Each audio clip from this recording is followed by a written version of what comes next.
আপনি 1000 কমিউনিস্ট নেতাকে এক রুমে বসাতে পারবেন, কিন্তু আমি ভাই আর্মির লোক, আমি কাউকে ভয় করে কথা বলি না, আল্লাহকে ছাড়।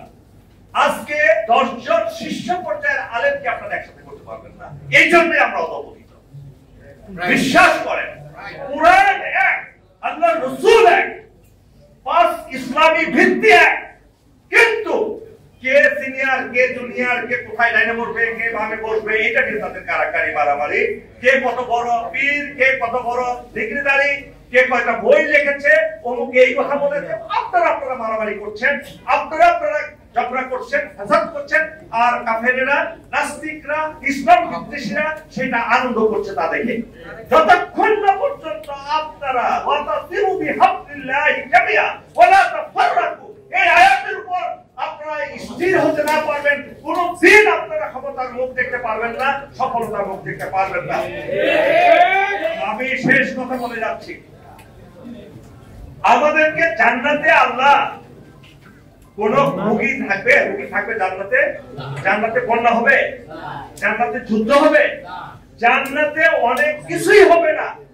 আপনি একজন মুসলমান হিসেবে, মুমিন বান্দা হিসেবে আপনি 5 ওয়াক্ত নামাজ পড়লেন, রোজা করলেন, হজ করলেন, যাকাত করলেন, এটাতে আপনি ব্যস্ত চলে যাবেন? অসম্ভব, অসম্ভব, আমি বলছি অসম্ভব। কেননা আপনি জান্নাতে গিয়ে কি ফকির পাবেন ভিক্ষা দেওয়ার জন্য? জান্নাতে গিয়ে কি এই যে ফেডির বন্যা দুর্গত লোকদেরকে পাবেন? তাহলে আপনি কোথায় জান্নাতে যেটা পাবেন না, সেই কাজটাই দুনিয়া করে আপনাকে বেহেশতে যাওয়ার ফিকির করতে হবে। শুধু নামাজ রোজা হজ যাকাত দিয়ে হবে না। জান্নাতে গিয়ে কি আপনি যুদ্ধ করতে পারবেন, জিহাদ করতে পারবেন? তাহলে যেটা জান্নাতে পাবেন না, এটা করে আপনাকে জান্নাতে যেতে হবে। যত মিডিয়া আছে, সব মিডিয়াতে এই স্বৈরাচার সরকারের বিরুদ্ধে আমি সেই সময় থেকে ক্যান্টনমেন্টের ভিতরে থেকে যুদ্ধ করছি আমি।